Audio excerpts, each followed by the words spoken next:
राधे राधे दोस्तों, पहले आप ये वीडियो देखिए। गुरुजी सब बोलते हैं कि जो भी होता है भगवान के रूप से होता है, पर मुझे भगवान में विश्वास नहीं है। ठीक है, तो मेरी मम्मी ने कहा था एक बार गुरुजी के पास जाना, उनसे ही क्वेश्चन करना, वो आपको बताएंगे कि भगवान होते हैं कि नहीं। आप बताओ भगवान होते हैं कि नहीं? मुझे लगता है नहीं होते। आपको ऐसा कैसे क्यों लगता है? मुझे लगता है कि जो भी होता है साइंस के रूप से ही होता है। जैसे बारिश होना, वो भी साइंस से ही होता है। कैसे साइंस से?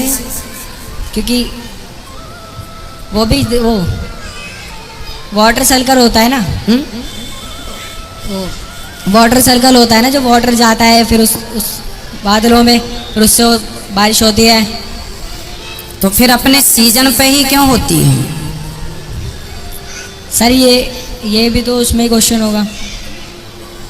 देखो, आप ठीक कह रहे हैं, हर चीज में साइंस है। यस। पर ये बताओ कि समुद्र के अंदर द्वारिका मिली है भगवान श्री कृष्ण की, उसमें क्या साइंस है? वैज्ञानिकों ने तो बनाया नहीं होगा पानी के अंदर। गुरुजी मेरे को पता नहीं है अभी कि मिली है द्वारका उसमें।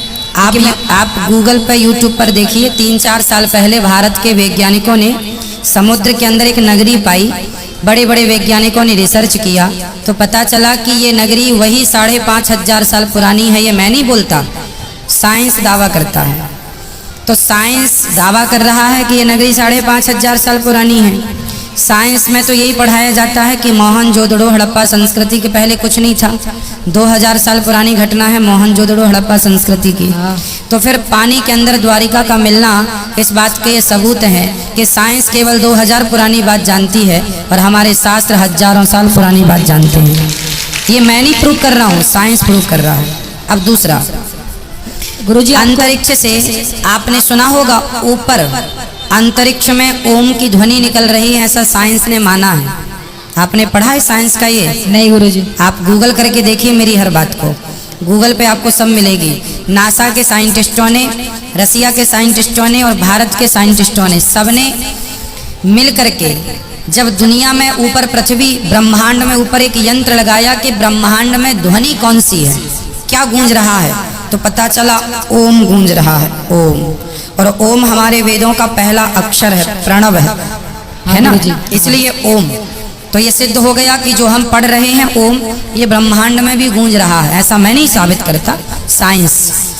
जैसे राम सेतु मानव निर्मित है, नासा के साइंटिस्टों ने प्लस भारत के वैज्ञानिकों ने 10 साल तक रिसर्च की इस पर। कितने साल तक? 10 साल तक। 10 साल तक रिसर्च करने के बाद आखिर नासा को कहना पड़ा कि ये मानव निर्मित है। तो आज जो अवशेष है हमारे देश में भगवान श्री राम के द्वारा निर्मित जो राम सेतु है, तो उससे ये सिद्ध होता है कि ये राम सेतु हमारे पुराणों में इसका उल्लेख है, और केवल लिखा नहीं है पुराणों में, उसका सबूत है राम सेतु। तो जब राम सेतु है तो फिर राम के भी होने की सत्यता मालूम हो गई कि जब राम का सेतु मिल गया तो राम भी है। तो साइंस भी तो प्रूव कर रहा है। आप बद्रीनाथ जाइए, केदारनाथ जाइए, बद्रीनाथ में पूरा बर्फ का माहौल रहता है, सुना आपने? बद्रीनाथ जी में पूरा बर्फ का माहौल, पूरा पहाड़ों में क्या होता है? बर्फ होता है। पर वहाँ बद्रीनाथ जी के मंदिर के ठीक सामने एक कुंड है, उस कुंड में गर्म पानी आता है। कहाँ से आता है आज तक किसी वैज्ञानिक को नहीं पता, जबकि चारों तरफ बर्फ है। वहाँ की नदी भी जो है बिल्कुल बर्फ जैसी ठंडी है, लेकिन वहाँ गर्म पानी इसलिए है कि भगवान को पता था कि भक्त लोग यहाँ आएंगे और यहाँ भगवान का भजन करेंगे, सर्दियों में ठिठुरेंगे, तो उनको कोई गर्म पानी, तो प्राकृतिक गर्म पानी है, किसी ने किया नहीं। आप कभी जाएंगे तो ये साइंस आपको मिल जाएगा।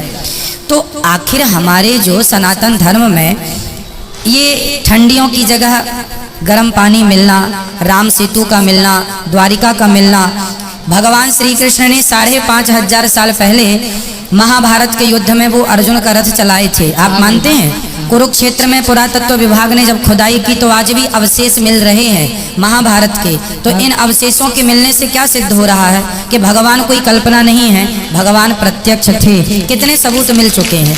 अब फिर भी कोई कहे कि मैं ईश्वर को नहीं मानता, तो फिर मेरा सवाल आपसे है कि यदि आप ईश्वर को नहीं मानते तो नहीं मानने में बताइए आपका फायदा क्या है? कुछ फायदा नहीं है। और यदि आप मानेंगे तो नुकसान क्या है? नुकसान भी कुछ नहीं है। फिर जब फायदा भी कुछ नहीं, नुकसान भी कुछ नहीं, तो मान लो आपके पिताजी का नाम बताओ क्या है? पप्पू सिंह। पप्पू सिंह, वो आपके पिताजी हैं, आपके पास क्या सबूत है? प्रूफ तो नहीं है। प्रूफ नहीं है? जब बिना प्रूफ को आप एक आदमी को बाप कह सकते हैं तो भगवान की प्रूफ की जरूरत ही क्या है?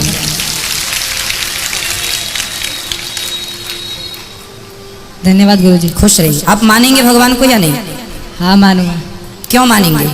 मैंने कहा इसलिए नहीं, आपके दिल से, आप दिल से फील कीजिए, आप दिल से हमारी गीता को पढ़िए, आप दिल से रामचरितमानस को पढ़ो। बेटा क्या नाम है आपका? कुणाल।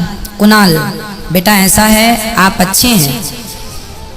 आज तक किसी मुसलमान ने ये नहीं कहा कि मैं बाइबल को नहीं मानता हूँ। आज तक किसी ईसाई ने नहीं कहा, आज तक किसी मुसलमान ने नहीं कहा कि मैं कुरान को नहीं मानता, आज तक किसी ईसाई ने नहीं कहा कि मैं बाइबल को नहीं मानता, लेकिन लाखों हिंदू ये कहते हैं कि मैं भगवान को नहीं मानता। यही सनातन धर्म का सबसे बड़ा दुर्भाग्य है।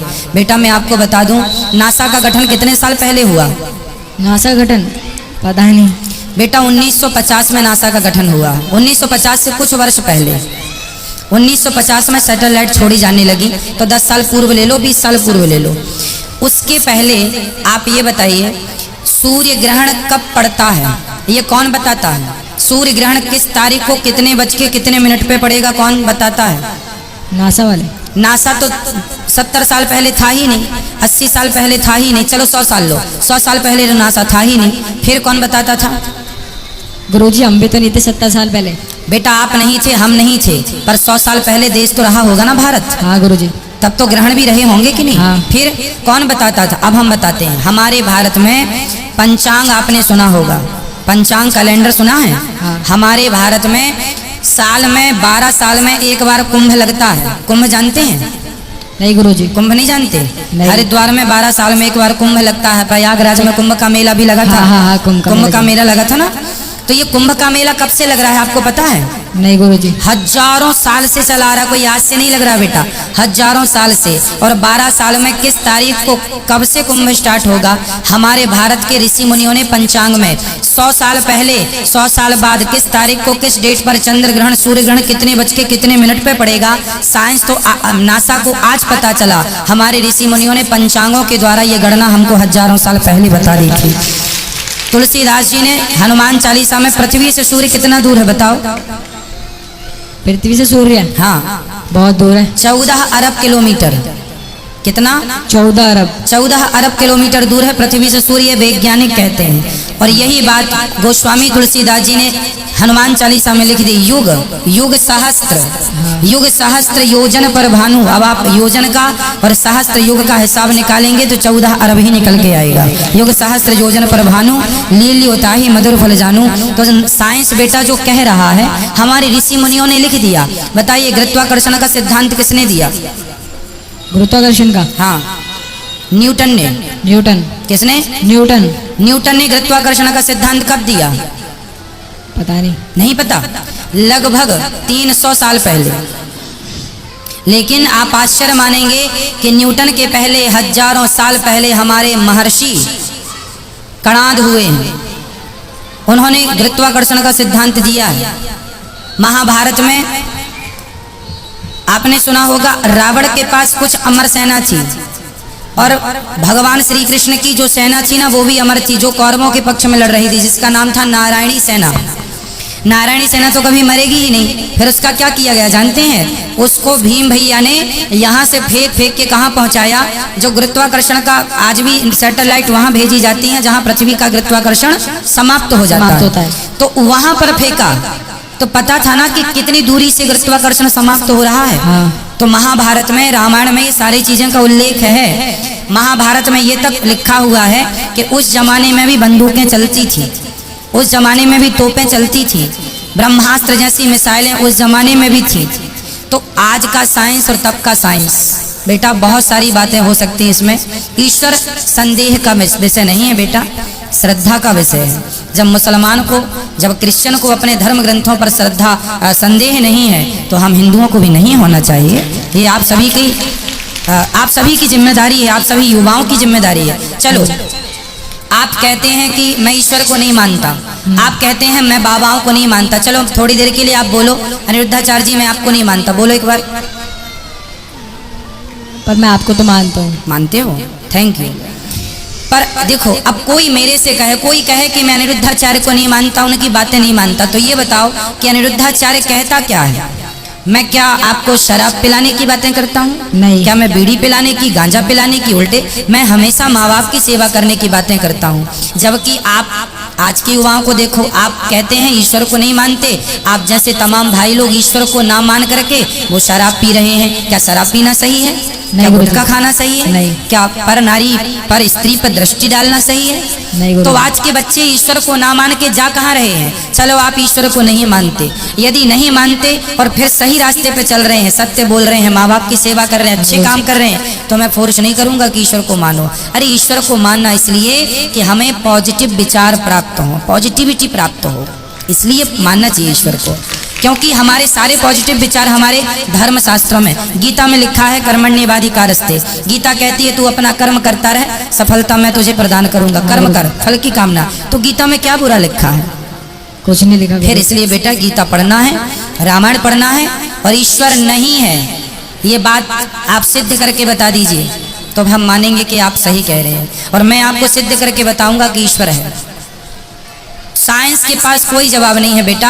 मैं कुछ सवाल दाग दूंगा साइंस को, साइंस चुप हो जाएगा। आप बच्चे हैं, अभी वो बड़े सवाल मैं आपसे नहीं करूंगा, पर बहुत सारे सवाल मेरे पास हैं जो साइंस के पास नहीं है। कोई विज्ञान को जानने वाला यदि मेरे से आए और बात करे, मैं संतुष्ट कर सकता हूँ उस व्यक्ति को, पर वो मुझे संतुष्ट नहीं कर सकता, क्योंकि मेरे पास ऐसे सवाल हैं कि जो साइंस के पास नहीं है। पर साइंस के ऐसे लाखों सवाल आप मेरे से पूछिए जिसका मैं उत्तर देता चला जाऊँ, एक भी सवाल में हिचकूंगा नहीं, क्योंकि साइंस पूरा हमारे शास्त्रों से निकला है। बताओ ज्ञान बड़ा कि विज्ञान? विज्ञान। ज्ञान। क्या बड़ा है? ज्ञान। हाँ, आपने ठीक कहा, ज्ञान बड़ा है, ज्ञान बाप है और विज्ञान ज्ञान का बेटा है। तो ज्ञान तो हम लोग, हमारे वेद पुराणों में ज्ञान ही ज्ञान तो भरा है, विज्ञान तो बेटा है, इसलिए ज्ञान से विज्ञान निकला है। इसलिए ज्ञान ऑलरेडी जर्मनी में ऑलरेडी हमारे वेदों पर रिसर्च की जा रही है, फिर नए नए आविष्कार किए जा रहे हैं। आज जो मोबाइल आप यूज करते हैं, ये मोबाइल किसकी देन है? किसी व्यक्ति ने बनाया है, माना कि, पर ये तकनीक कहाँ से आई? इसकी कल्पना कहाँ से आई? ज्ञान प्राप्त कर गए। ये ज्ञान कहाँ से आया? हमारे वेदों में। हमारे यहाँ भी पहले ऋषि मुनि बात कर लेते थे, जिसे अंतर्धान हो जाना, अदृश्य हो जाना। अदृश्य की तो अभी कोई टेक्नोलॉजी आई भी नहीं, नारद जी तो अदृश्य हो जाते थे। अभी तो बहुत सारी, शंकर जी ने गणेश जी के सिर में हाथी का सिर लगाया, क्या ये मेडिकल साइंस नहीं है? आज कोई वैज्ञानिक लगा के बताए? साइंस, हमारे वेद पुराण तो वहां तक पहुंचे हैं जहां तक साइंस को पहुंचने में अभी हजारों साल लग जाएगा। आदमी के सर पे, आदमी के धड़ पे हाथी का सिर लगाना, आदमी के धड़ पे बकरे का सिर लगाना, 2 सर्जरी की है शंकर जी ने, एक गणेश जी की, एक ससुर दक्षिण जी की। तो ये सब साइंस हमारे वेद पुराणों में ही ना भरा है। बच्चा माँ के पेट में जाता है तो 9 महीने तक उसकी पूरी एक्टिविटी हमारे भागवत में लिखी है। घड़ी कैसे बनाई जाती है, घड़ी की तकनीक हमारे भागवत जी में लिखी है। फिर साइंस, यदि आप लोगों ने वेद पुराणों को इग्नोर ना किया होता, पढ़ा होता बेटा गहराई से, तो आज नासा जर्मनी नहीं, आज भारत बड़ी बड़ी उपलब्धियां प्राप्त कर रहा होता। भारत आज बहुत बड़े बड़े सॉफ्टवेयर बना रहा होता, बड़े बड़े आविष्कार कर रहा होता। ठीक है, धन्यवाद गुरुजी। खुश रहिए। इसी तरह की भक्ति भाव की वीडियो देखने के लिए प्लीज़ दोस्तों चैनल को सब्सक्राइब करें, कमेंट करें, शेयर करें अपने दोस्तों में। बाकी धन्यवाद। राधे राधे।